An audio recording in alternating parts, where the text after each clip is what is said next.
December 17, 2020. Yan ang date na makikidayo sa Bulacan para attend sa kasalan.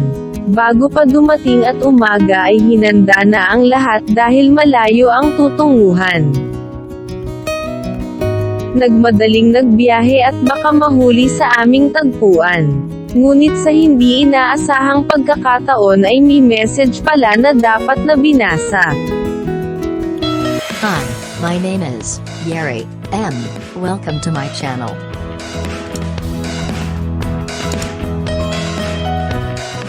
Ate, hindi po ako pwede umalis, baka po lalo lumalamat ako. Nako, ano ba yan kung kailan malapit na ako makarating sa ating tagpuan? Ayoko na din. Uwi na ako, Mama Apara. Kaya lang paano ayaw huminto ng tren?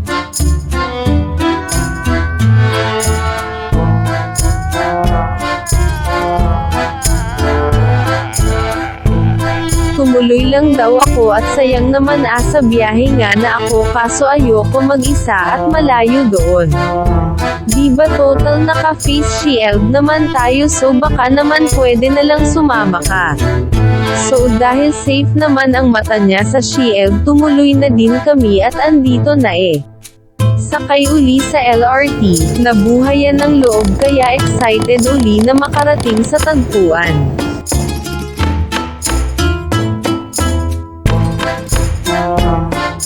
I'll wait for you for how long it takes.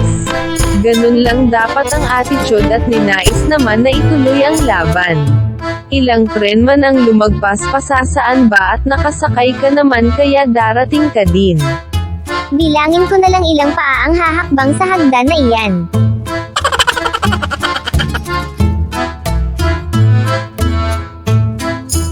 Habang nag-aantay nagtatanong ako sa aking sarili paano kaya kung walang tren.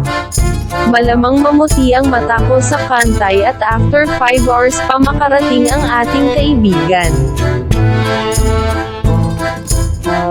Ilang tao pa kaya bibilangin ko? Yori, huwag mainip.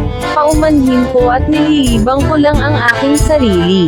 Kaya talking to myself and feeling old. A few minutes later. Ayan, dumating din ang kaso nagmamadali na kami kaya paa na lang ang nakita. Matapos na kami ay magkandaligaw at pabalik-balik kung saan ang sakayan ayan sa wakas. Nakasakay din. Malayo-layo din ang lalakbayin namin. At dahil ang sabi antayin daw namin sila sa Peterson Hardware so dun lang kami sa isang sulok. So blessed naman ang kasal mo, Joy. Talaga naman joy to the world ang blessing ng langit. Kaya lang kumusta naman ang suot namin? Kanina pa kami basang-basa sa ulan. Walang masisilungan, walang malalapitan.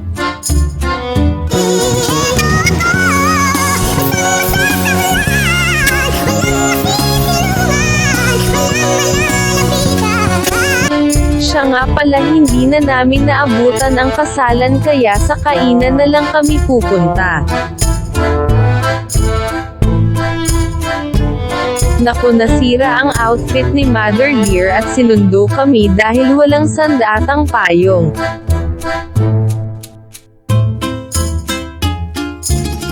Bilasan daw namin ang maglakad. Kailangan maunahan namin ang mga pagong na makarating.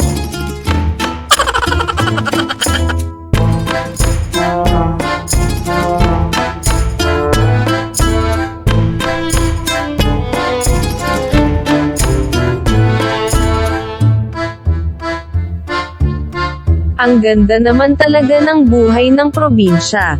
Ang daming mga tanim.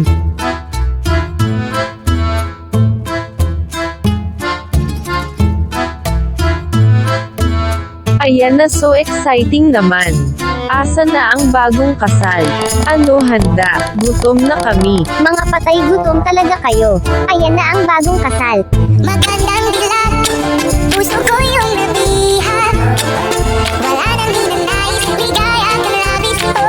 Magandang dilag, bawat lakad mo lahat sila napapatingin. Di mawari, ang ganda ng nangyayari sa akin. Isang ngiti mo lang ang nagkakabaliw. Ano ang ginawa mo, ako'y naaaliw.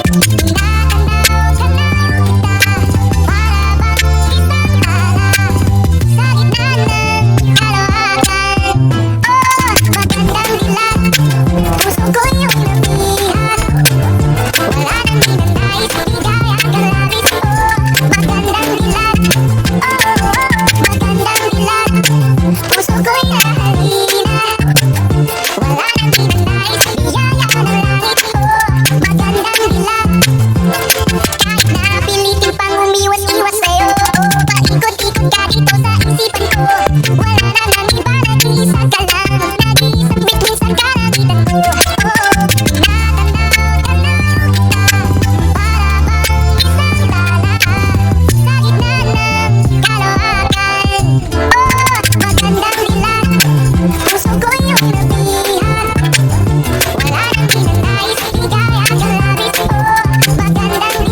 patay gutom.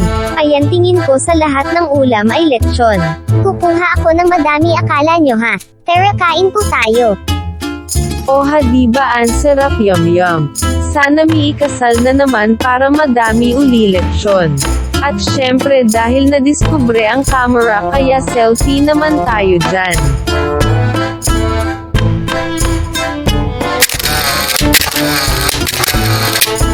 Yan ay matapos ang ating kainan. Pag ikakasal dapat pala ipakita ang mga kuko na malinis at bagong manicure. Ang saya-saya, mabuhay ang bagong kasal. Minsan lang mangyari ito kaya selfie uli kami. Walang hanggang selfiehan.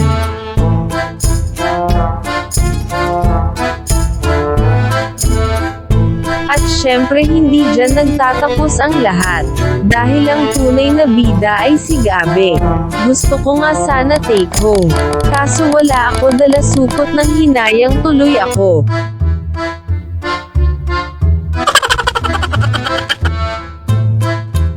Bago kami lumisan ay may tanging pabaon sa amin.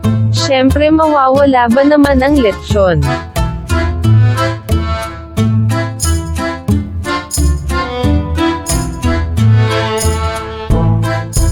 At ang pinakamamahal na plantita.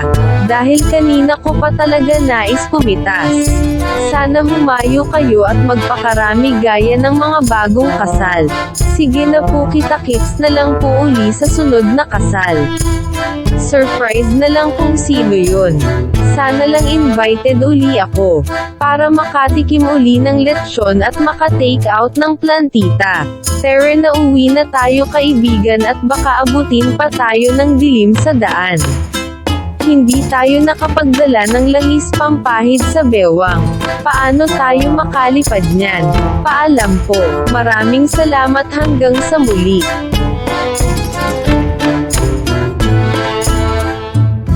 Thank you so much for watching. God bless us all.